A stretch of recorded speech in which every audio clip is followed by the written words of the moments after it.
kalau kita melihat sekilas ini masyarakat ini kalau mengadu kepada kami itu seolah-olah bahwa Satpol PP itu merupakan sosok yang sadis begitu ya, padahal Menakutkan tidak gitu. demikian ya, tidak demikian.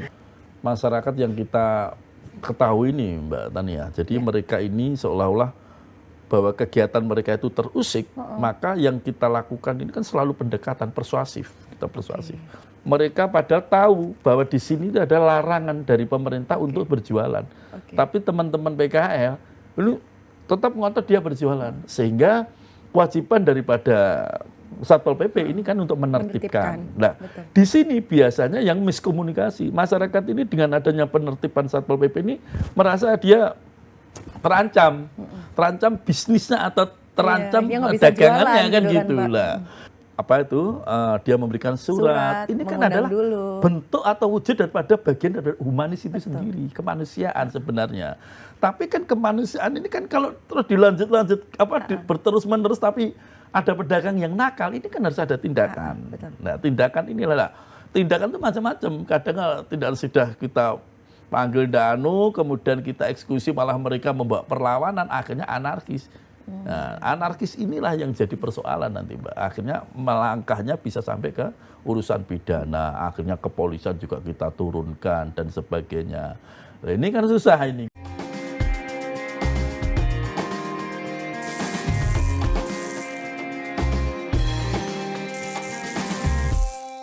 Assalamualaikum warahmatullahi wabarakatuh. Senang sekali hari ini saya Tania Anandita dapat kembali menyapa dulur-dulur Jatim. Tentunya kalau misalnya ada saya dalam Jatim Channel Podcast DPRD Provinsi Jawa Timur, saya pasti tidak sendiri, dan kali ini saya bersama dengan Dr. Soemarjono MPD, anggota Komisi A DPRD Jawa Timur fraksi Gerindra dari Dapil Jatim 3 Kabupaten Pasuruan, Kabupaten Probolinggo, Kota Pasuruan dan juga Kota Probolinggo.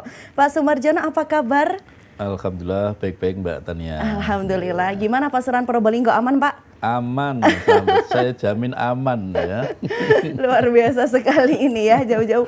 Kalau misalnya dari Dapil Jatim 3 Kabupaten Pasuruan, Kabupaten Probolinggo, Kota Pasuruan dan juga Kota Probolinggo begitu ya. Yang kali ini kita akan membahas adalah peran Satpol PP dalam penegakan perda antara ketegasan dan juga humanis begitu. Kalau lihat Satpol PP di Jawa Timur ini, setiap saya kemana-mana selalu kelihatan kok Pak Satpol PP-nya. Kalau dari pandangannya Pak Soemarjono sendiri, Satpol PP yang ada di Jawa Timur ini kinerjanya seperti apa Pak? Alhamdulillah Mbak Tania. Jadi kalau kita berbicara Satpol PP supaya masyarakat lebih mendalami ya, lebih tahu tentang apa sih sebenarnya Satpol PP. Ini kan sebenarnya kalau kita melihat fungsi daripada Satpol PP itu sendiri itu kan menegakkan peraturan daerah, ya, menegakkan aturan-aturan yang ada di baik itu kota kabupaten maupun di provinsi kan gitu ya. Nah, biasanya begini Mbak, memang kalau kita melihat sekilas ini masyarakat ini kalau mengadu kepada kami itu seolah-olah bahwa Satpol PP itu merupakan sosok yang sadis begitu ya, padahal tidak demikian ya, tidak demikian. Tapi tidak apa-apa, namanya penilaian atau pemahaman masyarakat itu berbeda-beda. Saya kira itu Mbak. Ini kan kalau Satpol PP pastinya lekat dengan penegakan perda. Kalau Komisi A sendiri melihat kondisi penegakan perda di Jawa Timur seperti apa sejauh ini Pak? Jadi gini, setelah perda itu dibentuk, maka hukumnya wajib bahwa Satpol PP itu adalah melakukan penegakan peraturan daerah. Nah, maka dari itu tentunya pada saat pembuatan perda itu atau penyusunan perda tentunya kan banyak kegiatan yang harus dilakukan. Artinya apa? Pada saat penyusunan perda awal itu sudah harus melibatkan semua stakeholder. Jadi jangan sampai masyarakat itu ditinggal di dalam penyusunan perda itu, sehingga pada saat perda itu sudah tercipta, sehingga sesuai dengan keinginan masyarakat ini kan bisa link atau bisa connect, sehingga tidak terjadi benturan-benturan, sehingga disitulah fungsi daripada Satpol PP sendiri itu tidak menjadi benturan pada masyarakat. Saya kira gitu Mbak Anu kan. Kalau kita membahas ketakutan masyarakat yang tadi sempat disampaikan begitu ya Pak. Kalau dari perannya Satpol PP sebenarnya ada batasan nggak sih? Harusnya menindak sejauh apa dan apa yang dilakukan begitu. Jadi begini, Satpol PP itu tidak memiliki atau tidak punya kewenangan di dalam artinya penindakan ya, penindakan kemudian tidak ada. Jadi mereka berfungsi sebagai penertiban. Ya, penertiban artinya begini, bahwa kelihatan ada dua ya dari bahwa di mana Satpol PP ini kapan mereka harus melakukan ketegasan di dalam penegakan peraturan, dan mereka juga memiliki fungsi bagaimana mereka bersikap kemanusiaan atau humanis kepada masyarakat kan gitu ya. Ini kan jadi polemik di sini. Di satu sisi mereka harus melakukan rasa-rasa kemanusiaan kepada masyarakat, tapi di satu sisi mereka kapan harus melakukan penegakan perda itu sendiri, peraturan. Nah, selama ini yang kita ketahui di dalam masyarakat itu bahwa Satpol PP ini memang sudah melakukan sesuai dengan tusinya ya, sudah dengan tugas dan fungsinya. Namun seperti halnya yang biasa yang kita lakukan atau kita lihat di lapangan itu ya, masyarakat pas pada saat mereka kena razia atau kena aturan itu, mereka kadang merasa bahwa mereka itu merasa bahwa seolah-olah kegiatan mereka ini terusik dengan adanya Satpol PP itu sendiri. Padahal kalau masyarakat yang seperti ini mungkin mereka belum memahami tentang peraturan daerah, atau padahal pada saat proses pembuatan peraturan itu sendiri kan sudah melalui proses yang panjang ya, proses yang panjang sampai lahirnya peraturan daerah itu kan melibatkan semua komponen masyarakat gitu, Mbak. Dan di samping itu kan kalau misalnya Satpol PP melakukan penertiban begitu ya Pak, kadang melakukan dengan tegas begitu. Yeah, akhirnya muncullah persepsi kalau misalnya Satpol PP ini menakutkan begitu. Dan menanggapi persepsi tersebut seperti apa? Padahal di sisi lain masyarakatnya kadang juga bandel gitu ya. Gitu. Jadi begini, tadi awal sudah saya sampaikan bahwa sebenarnya pada saat penyusunan perda itu sendiri, ini kan sudah melibatkan semua komponen, termasuk tokoh masyarakat, termasuk OPD terkait, termasuk tokoh agama, semuanya lah itu dilibatkan. Begitu itu sudah kemudian sudah disepakati, maka lahirlah perda itu dan dibahas sampai itu final. Nah, begitu sudah final, akhirnya tugasnya Satpol PP dalam menegakkan perda inilah. Masyarakat yang tidak memahami ini, ya kita tidak bosan-bosannya selalu memberikan sosialisasi, selalu memberikan pemahaman kepada masyarakat tentang pentingnya peraturan atau pentingnya sebuah peraturan untuk kegiatan masyarakat. Itu selalu kita lakukan, Mbak, ya, apalagi masyarakat yang kita ketahui ini, Mbak Tania. Jadi mereka ini seolah-olah bahwa kegiatan mereka itu terusik, maka yang kita lakukan ini kan selalu pendekatan persuasif, kita persuasif. Jadi sekian banyak ini kita lakukan, siapa yang kita persuasif atau siapa yang kita dekati pertama kali, ya tokoh-tokoh agama, kemudian tokoh masyarakat kita kumpulkan, kita beri pemahaman tentang sosialisasi perda yang sudah ada, kemudian manakala hal ini ada sesuatu yang ingin disampaikan atau aspirasi, itu silahkan disampaikan kepada mungkin kepala daerah atau mungkin di tokoh masyarakat atau langsung pada kami, sehingga kami bisa segera menindaklanjuti supaya nanti tidak terjadi berobsesi bahwa dengan adanya kegiatan mereka mungkin jualan atau terusik oleh Satpol PP lah. Ini kan salah persepsi, padahal di wilayah atau kawasan itu misal ini contoh ini PKL misalkan, contoh kecil aja udah di PKL. Mereka padahal tahu bahwa di sini ada larangan dari pemerintah untuk berjualan. Tapi teman-teman PKL lu tetap ngotot dia berjualan. Sehingga kewajiban daripada Satpol PP ini kan untuk menertibkan. Nah, di sini biasanya yang miskomunikasi. Masyarakat ini dengan adanya penertiban Satpol PP ini merasa dia terancam bisnisnya atau terancam dagangannya kan gitu lah. Ini sebenarnya tidak demikian. Jadi masyarakat tetap kita beri pemahaman bahwa di sini adalah kawasan dilarang untuk berjualan. Sehingga kami sudah memberikan saran, di sana loh tempatnya yang sudah kita relokasikan. Itu sudah kita selalu kita anukan Mbak itu. Kalau pelanggaran perda yang ada di Jawa Timur yang sering terjadi itu apa Pak? Utamanya yang di Dapil 3 mungkin ya? Ya, itu kalau yang utamanya, kalau yang Masih saya PKL tahu ya? ini Mbak, ini terkait dengan apa ini, untuk PKL ini lokasi ya, lokasi PKL, terus kemudian ada lagi terkait dengan parkir itu, terus ada lagi keterkaitan dengan apa ya ini ya, mungkin bisa dikategorikan apa ini, retribusi gitu Mbak ya, mungkin ya lah.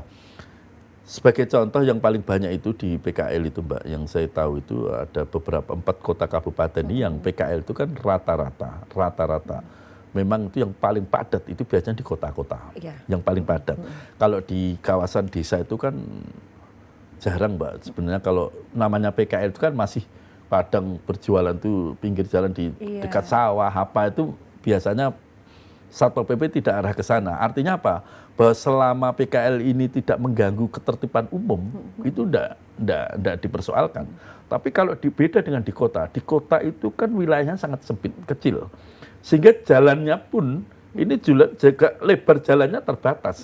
Sehingga begitu pada saat ada PKL itu berjualan di tempat-tempat yang mungkin semaunya gitu ya, ini selalu akan ditertibkan oleh pihak Satpol PP gitu. Nah ini yang sering terjadi itu yang paling banyak tuh menurut pengaduan kepada kami ini ya dari PKL Pak. Pak, kemudian kalau misalnya masih banyak pelanggaran seperti itu, salah satunya PKL begitu ya. Apakah salah satunya alasannya karena dari Satpol PP-nya kurang tegas? Adakah kemungkinan seperti itu? Begini Mbak, pelanggaran itu gini, karena para PKL ini tidak tahu lokasi mana sih sebenarnya yang dianggap itu dilarang itu di mana dia tidak tahu. Nah sehingga secara tidak sengaja sebenarnya mereka itu jualan tiba-tiba menata, nah terus ada suara, oh itu nggak boleh, itu kan dari omongan orang-orang tapi secara kebijakan saya berbicara selaku legislatif atau selaku birokrasi, ini sosialisasinya kadang juga tidak mengenal langsung pada masyarakat. Ya mungkin sosialisasinya mungkin yang hanya diberi mungkin hanya lurah-lurah atau kepala desa, sehingga mungkin lurah ini pada saat mensosialisasikan aturan itu juga tidak mengena kepada langsung para PKL. Nah ini sehingga apa, mereka secara tidak sengaja kadang berjualan. Itu yang pertama. Ada yang mereka merasa bahwa jualan kalau tidak di situ tidak laku. Ada yang seperti itu. Contohnya kawasan alun-alun misalkan, kawasan alun-alun. Kawasan alun-alun itu di tempat kami, seperti contohnya di Kota Pasuruan. Yang namanya jualan itu Mbak, itu dulunya banyak sekali itu, tidak beraturan sudah. Nah, begitu ini sudah dilahirkan perda terkait dengan penataan PKL, ini belum bisa diterima oleh masyarakat. Padahal pada saat penyusunan perda ini sudah melibatkan semua stakeholder, sudah dilibatkan. Tapi begitu sudah jadi perda dan diterapkan oleh masyarakat, ternyata para PKL ini juga belum bisa menerima. Sehingga pada saat ditertibkan pernah terjadi gap antara para demo PKL dengan Satpol PP. Ya, kita akhirnya memberikan jalur alternatif, ya, kemudian dibangunlah stand, bukan stand ya, apa ini, ada lapak-lapak gitu ya, kurang lebih lapak-lapak yang sudah rapi. Ada rapi. Dia akhirnya menyadari begitu sudah kita tertibkan, ya alhamdulillah. Pak, sejauh ini tuh sebenarnya kalau sosialisasi perda bagaimana sih ke masyarakat? Apakah hanya cuman yang di atas aja, artinya cuman di luarnya saja dari kepala desanya saja atau bagaimana? Begini, sosialisasi itu kan dilakukan oleh dua komponen ini. Yang satu adalah eksekutif, yang satu sosialisasi dilakukan legislatif. Nah, eksekutif biasanya ini merujuk kepada tokoh atau birokrasi. Misalkan eksekutif memberikan sosialisasi kepada misalkan camat, kepala desa atau lurah gitu ya. Terus kemudian hanya pimpinannya PKL gitu. Berbeda dengan legislatif. Kalau legislatif itu sosialisasinya ini bisa menyeluruh. Misalkan saya di kecamatan A ngundang 200 orang. Ini kan 200 itu siapa komponennya? Bisa juga para PKL. Bisa juga para RT-RT dan seterusnya. Nah, Namun sebanyak apapun sosialisasi ini kalau dibandingkan dengan kuota pemakai atau masyarakat secara langsung PKL misalkan, ini tetap kurang, Mbak. Tetap kurang. Jadi durasi untuk memberikan sosialisasi ini ya sangat terbatas sebenarnya. Maka dari itu biasanya kita melakukan sosialisasi itu yang berkepentingan tuh kami sudah warning. Misalkan ketua PKL kita undang, mohon ini segera disosialisasikan misalkan kepada seluruh anggotamu. Anggota kamu itu PKL kecamatan A, nanti kecamatan B, kecamatan nah ini kan banyaknya kecamatan ini. Kalau kita berbicara masalah sosialisasi kan harus juga mengingat keterbatasan anggaran. Contoh Mbak ya, misalkan legislatif untuk memberikan sosialisasi. Kita kan harus mengundang komponen masyarakat, misalkan 150 orang. Nah 150 orang kita undang ini kan harus ada anggarannya Mbak. Anggaran misalkan, mohon maaf, tanda kutip ya, misalkan ada transportnya, para peserta, konsumsinya, snacknya, terus kemudian itu terop dan sebagainya. Ini kan juga memakan biaya. Kalau empat kota kabupaten, kecamatannya saja di dapil kami itu ada total keseluruhan itu 57 kecamatan, Mbak. Bayangkan, ya. Kalau satu persatu gitu. Iya. Satu kecamatan saja yang kita kumpulkan, kalau kita hanya mengumpulkan 150 atau 200, sangat kurang sekali, kecil sekali. Penduduknya atau PKL itu satu kecamatan aja ratusan orang gitu. Kalau kita kumpulkan semua kan tidak mungkin. Karena keterbatasan anggaran dari kami gitu loh Mbak. Loh kalau itu 57 kecamatan, 57 kali, kalau satu pertemuan saja katakan menelan anggaran katakan 15 juta atau 20 juta, lah kalau kali 57 berapa ratus juta. Berarti Pak ketika tidak mencukupi untuk sosialisasi semuanya, dilakukan langsung penertiban seperti itu? Nah maka di sinilah yang ingin saya bahas di situ. Sehingga karena keterbatasan pada saat kita sosialisasi pada masyarakat, ini kan banyak masyarakat juga yang belum tahu kan.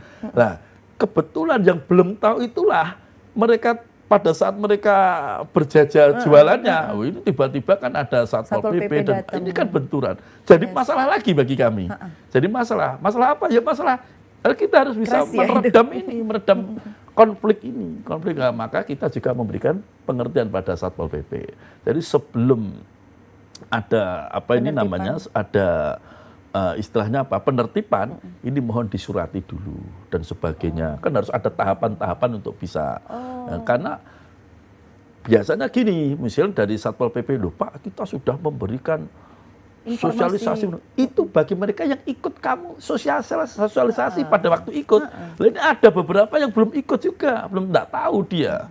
Nah ini tolong diberi pemahaman dulu lah paling tidak langsung serta-merta. Ya kita saling meredam kedua belah pihak ini kan kita beri pemahaman. Di masyarakat kita beri pemahaman, kemudian yang ada di birokrasi atau di Satpol PP juga kita beri pemahaman.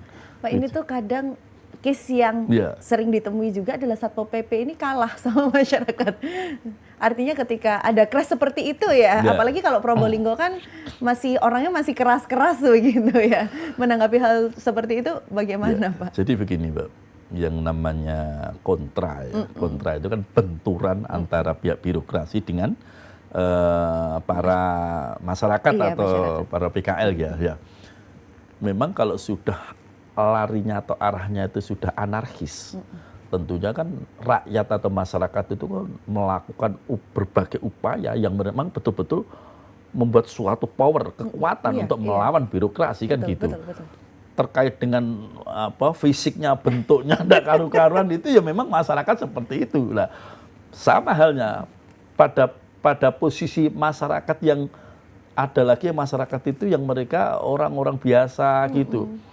Ada katakan ada Satpol PP, mohon maaf tanda kutip, itu juga melampaui batasan kewenangan kadang. Mereka kadang juga melakukan kekerasan yang melebihi kewenangan, itu juga ada. Maka dari ini kan tugas kita ini kan harus menjembatani ini, memediasi ini masalahnya. Jadi kami berharap masyarakat ini juga harus juga hati-hati di dalam melakukan aktivitas. Kami paham karena kami di posisi rakyat, kami ada di wakil rakyat ya. Jadi posisi kami ini adalah juga selalu memberikan nasihat pada mereka, kalau jualan tolong ditaati aturan-aturan yang sudah ada. Kalau toh merasa keberatan itu bisa dikomunikasikan dengan baik oleh tokoh masyarakat atau kepala desa atau camat, coba diajak rembuk misalkan itu. Dan itu alhamdulillah juga ada ya beberapa yang sudah dilakukan. Tapi setahu saya itu memang contoh ya PKL. PKL ini kan pedagang yang tidak memiliki tempat permanen, Mbak. Contoh sekarang, Mbak Tania udah tahu lah seperti contohnya sekarang itu kan banyak jualan kekinian. Iya. Ya, kekinian itu kan ya, kekinian itu kan bagus itu, masa anunya rombongnya bagus ya. Itu kan secara spesifik tempat mereka kan tidak punya hak paten untuk menempatkan kan tidak ada. Bisa didorong ke sana kemari. Yang dia tidak tahu itu tempat larangan apa tidak tahu. Yang penting di sana kok banyak pembeli. Prospeknya bagus, dia jualan di situ dengan harapan cepat banyak pembeli. Iya. Nah, penjual itu memang dia punya punya insting tuh di sana itu banyak pembeli dan sebagainya lah. Kalau pedagang itu sudah tidak berpikirkan tentang kebijakan akhirnya. Yang dipikirkan adalah sesuap nasi bagaimana dagangan mereka laku cepat habis dan dia biar cepat besoknya jualan lagi kan gitu, Mbak. Tanpa diperhitungkan terkait itu gitu, Mbak. Oke. Nah, sejauh ini dari Komisi A bentuk pengawasan untuk Satpol PP supaya tadi ya Pak, yang pertama pastinya tetap tegas, tapi dalam batas wajar dan memenuhi SOP-nya. Bentuk pengawasan seperti apa yang dilakukan oleh Komisi A, Pak? Jadi kembali lagi bahwa Komisi A ini kan adalah bagian daripada legislatif kan artinya ya dari DPRD itu sendiri, bahwa Komisi A ini kebetulan mitranya adalah Satpol PP itu sendiri.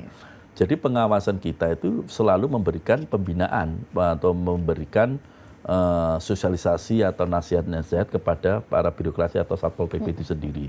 Jadi kita panggil, kita undang, kita kadang juga pada saat tertentu kita melakukan kunjungan kerja ke Satpol PP yang ada di kota kabupaten seluruh Jawa Timur itu kita kunjungi dan kita sampaikan sejauh mana penanganan terhadap ketertiban masyarakat, ketertiban penegakan perdanya seperti apa.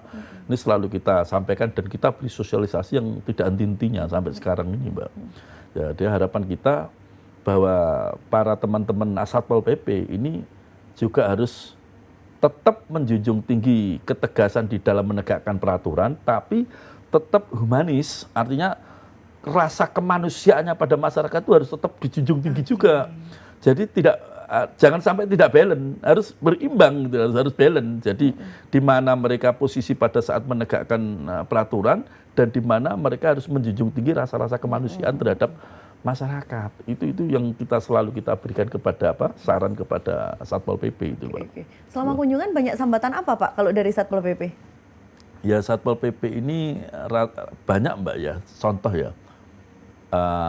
Tentang penginapan atau hotel-hotel yang mungkin tanda kutip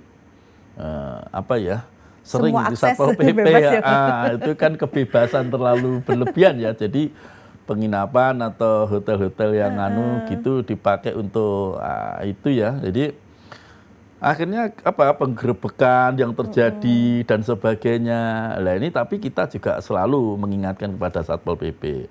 Apapun alasannya, yang namanya berbentuk badan usaha atau usaha di daerah kota kabupaten, sedikit banyak mereka juga memberikan kontribusi perpajakan kepada daerah. Yang pertama, ya, artinya mereka sejelek apapun usaha yang ada di tempat-tempat mereka itu, mereka tetap memberikan kontribusi pajak di daerah. Artinya apa? Mereka juga selain kita tertibkan, juga kita lindungi.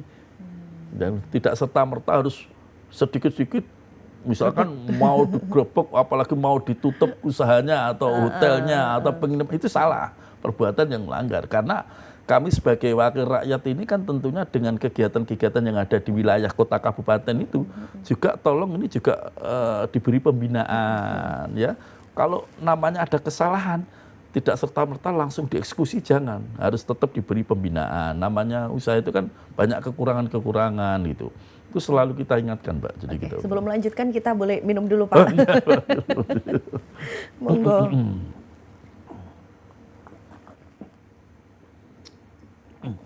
Kalau sambatan Satpol PP tentang masyarakat yang sulit ditertibkan sudah jarang berarti ya, Pak?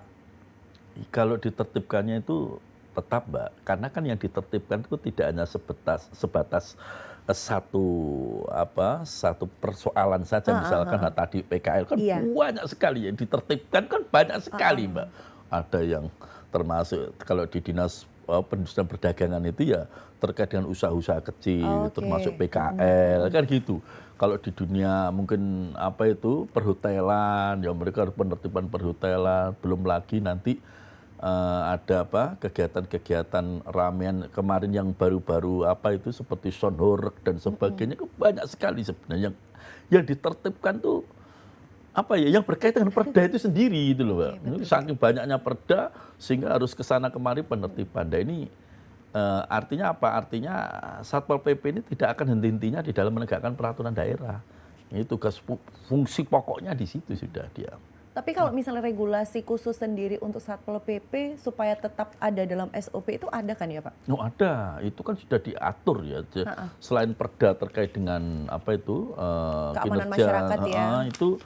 itu sudah ada semua Mbak. Jadi intinya begini, intinya bahwa semua kegiatan yang ada di daerah, kota, kabupaten, ini tentunya sudah diatur dalam suatu peraturan yang namanya perda itu.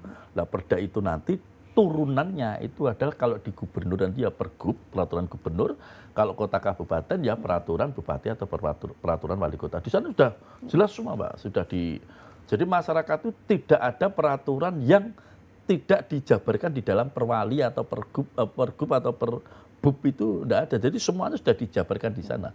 Sehingga masyarakat kalau melakukan hal-hal usaha apapun ini harus melihat aturan dulu. Jangan sampai mereka membuka kegiatan usaha tapi tidak buat aturan. Itu salah besar itu. Termasuk juga payung hukum yang saya bisa bilang melindungi Satpol PP ya. Oh, artinya melindungi Satpol PP. Iya, maksudnya di sisi lain ya. Kalau tadi kan memang dari segi SOP-nya Satpol PP. Tapi kalau misalnya melindungi si Satpol PP ini ada juga ya Pak? Dan bagaimana penerapannya ini? Jadi begini, Satpol PP bergerak melaksanakan tugas tentunya dilindungi dengan undang-undang atau aturan ya Mbak ya. Jadi Satpol PP ini bekerjanya itu karena instruksi, karena mandat ya, karena surat tugas adanya. Kalau mereka atau Satpol PP ini tidak ada surat tugas tentunya nggak berani. Nah surat tugas inilah mengerucut kepada yang namanya kebijakan. Tentunya kalau seorang kepala daerah mau memberikan mandat atau tugas kepada Satpol PP, ini jelas regulasinya. Pastinya tidak mungkin mohon maaf tanda kutip katakan Satpol PP akan berbuat preman itu enggak mungkin. Tiba-tiba datang terus enggak mungkin, tidak. Jadi mereka bergerak atau bertindak itu karena kebijakan, karena ada surat tugas. Kalau ada surat tugas dia pasti akan melakukan itu. Akan aman begitu ya. Aman. Ketika ada orang jamin hukumnya aman dia. Ketika ada orang kontra kan bisa menyerahkan ini surat tugas saya begitu betul. Ya. Termasuk dalam kalau penegakan hukum ini Pak. Bagaimana Satpol PP, ini kan salah satunya harus paham betul tentang perdanya, untuk bisa menginformasikan dengan gamblang jelas ke Satpol kepada PP. Masyarakat. Iya, dari ke Satpol PP-nya dulu. Oh, ke Satpol PP. Iya, bentuk apakah ada pelatihannya atau seperti ada. apa? Jadi begini, itu masuk di ranahnya BKD juga ya, Badan Kepegawaian Daerah. Jadi kembali lagi, BKD itu untuk merangsang tentang kinerja atau meningkatkan kinerja, dia tentunya di masing-masing OPD. Jadi tidak hanya di Satpol PP saja, di masing-masing OPD itu mereka memiliki tugas untuk memberi pembinaan. Pembinaan itu dalam artian macam-macam. Dia untuk pembinaan untuk peningkatan SDM. Nah itu sudah ada Mbak. Jadi mereka diberi pelatihan, diberi yang anggarannya itu memang menempelnya itu pada di Komisi A. Seperti kami itu sudah menganggarkan juga. Di BKD, misalkan ini ada anggaran untuk beri pelatihan kepada OPD-OPD. Atau kita juga memberikan anggaran murni itu kepada Satpol PP. Tujuannya apa? Dari Kepala Satpol PP atau Kasat Pol PP ini juga memberikan pelatihan-pelatihan pada para anggota Satpol PP. Termasuk tentang bagaimana teknik untuk menegakkan perda, kemudian bagaimana cara menangani untuk penertiban masyarakat, itu semuanya sudah ada, standarnya sudah diberikan semua ada. Sehingga dia di saat melakukan aktivitas kinerjanya mereka sudah tidak main-main lagi atau tidak melakukan kegiatan tanpa instruksi, itu tidak ada Mbak. Jadi mereka sudah standar ya itu sudah. Kalau bentuk evaluasinya Pak? evaluasi kami untuk adalah Satpol PP begitu ya. ya Satpol kita memberikan ya Iya, evaluasi ya. benar. Jadi evaluasinya mudah sih sebenarnya kita Pak. Indikatornya itu adalah bahwa para pelaku usaha tentunya yang ada di wilayah kota kabupaten itu menjadikan suatu tertib karena adanya aturan kan gitu ya. Betul. Kalau katakan sudah pelaku usaha atau apapun itu tertib, maka indikator ini tercapai pada Satpol PP. Oh berarti Satpol PP ini sudah melaksanakan tugas sesuai dengan tupoksinya, kena SOP-nya kan gitulah. Bagaimana teknisnya untuk mengawasi yang lainnya? Katakan Satpol PP ini pun juga Mbak, dalam setiap kegiatan tentunya kita pantau ya, kita ajak sharing atau kita undang di Komisi A. Itu kira-kira seperti apa? Misalkan masalah-masalah yang muncul dari internal maupun di eksternal. Biasanya kalau internal itu karena kode etik aja itu masuk wilayah inspektorat dengan wilayah kepala Satpol PP. Tapi kalau mereka melaksanakan tugas ini dengan masyarakat, dikatakan masyarakat sudah tertib dan sebagainya, mereka sudah tidak ada persoalan. Tapi kalau di masyarakat masih ada, lah kita memberikan evaluasinya ke sana. Hanya saja misalkan contoh ya, kita tahu, aturan ini terkait dengan misalkan keramaian. Yeah. Keramaian ini sebenarnya seperti ini tidak boleh, maka kita segera menegur kepada menegur pada Satpol PP. Di sini soal aturan ini kok masih ada keramaian yang masih melanggar tapi dibiarkan. Itu kita berikan evaluasi ke sana. Selalu kita panggil. Kalau memang dia seringkali melakukan kesalahan ya inspektorat kita panggil. Pak Inspektorat, Satpol PP-mu ini kok gini-gini tolong diberi binaan deh. Mereka yang nanti akan melakukan. Untuk Satpol PP yang melakukan pelanggaran berarti ada penindakan juga? Tetap ada. Satpol PP ini kan sebenarnya sama dengan ASN lain.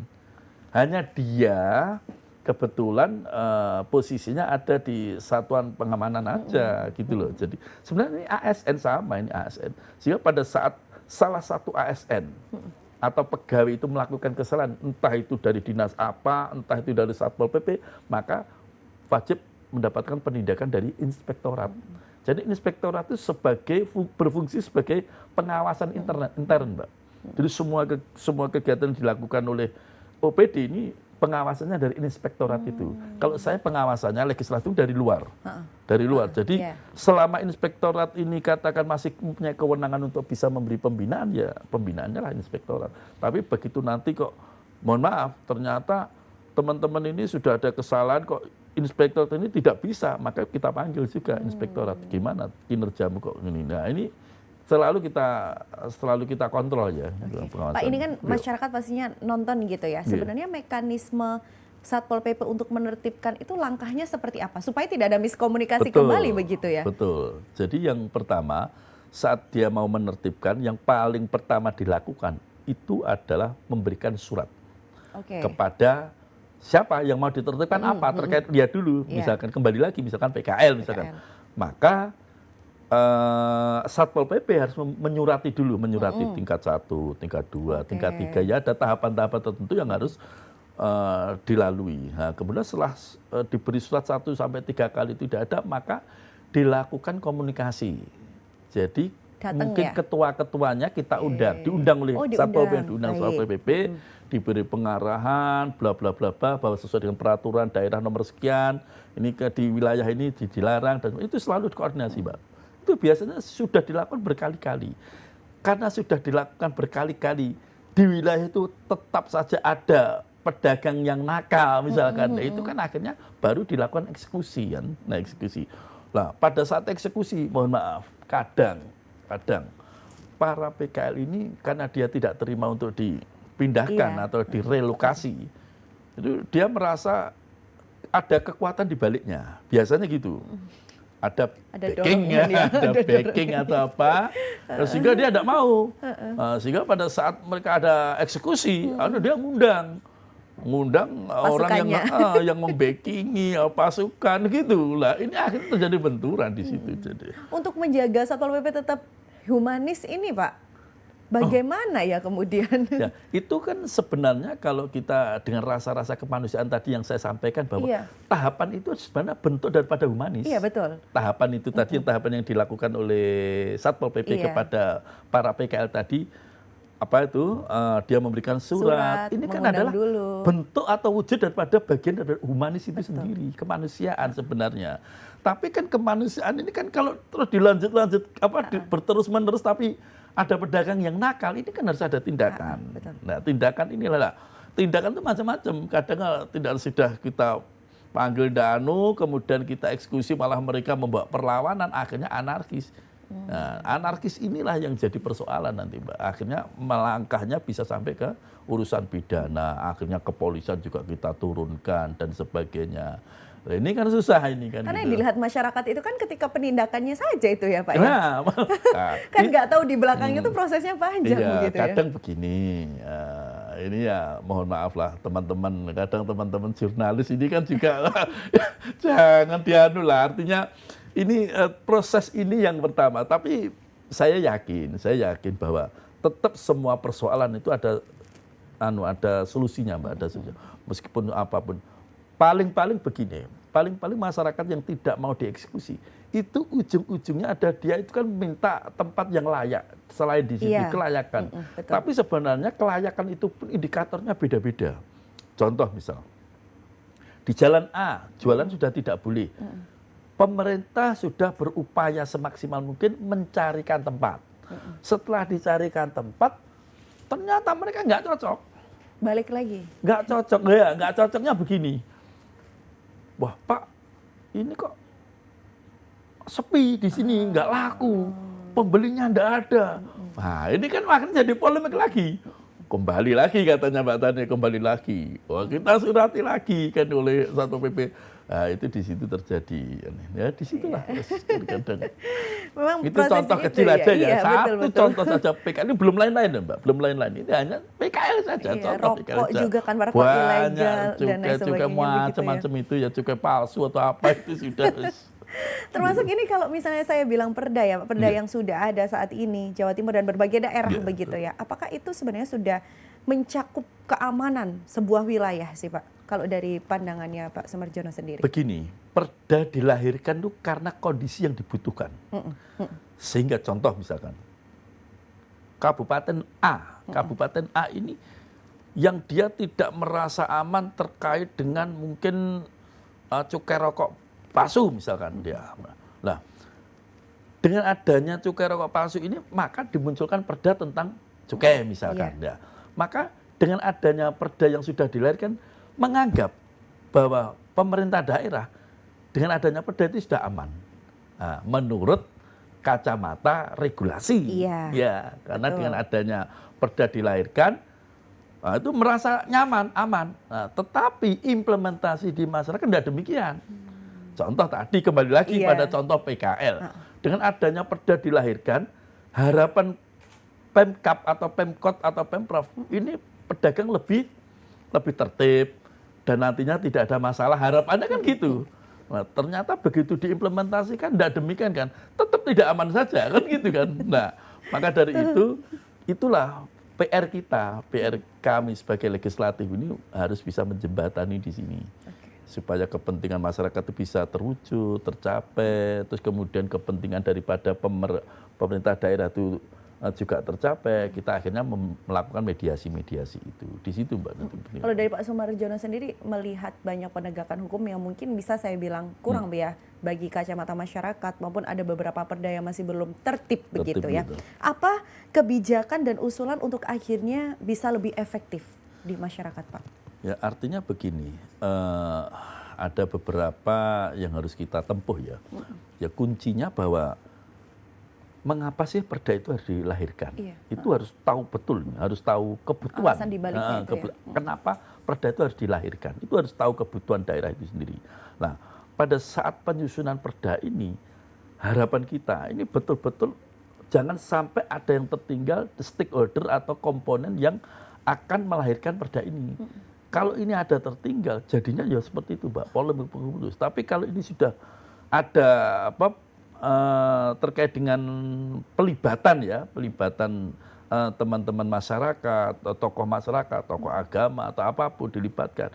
Ini insya Allah kalau tetap di dalam penyusunan atau spekulasi di dalam penyusunan perda ini sesuai dengan prosedur, sudah sesuai dengan harapan, saya yakin meskipun ada kerusuhan atau ada ketidakpuasan, itu sangat minim. Dan saya yakin tidak 100% dimanapun perda itu puas 100% tidak ada, Mbak. Pasti ada, cuma tingkat minimalisirnya itu yang harus kita pahami. Ada yang mereka tidak puas, itu banyak masyarakat yang tidak puas, ada yang hanya tidak puas itu hanya beberapa orang, wajar lah kalau itu.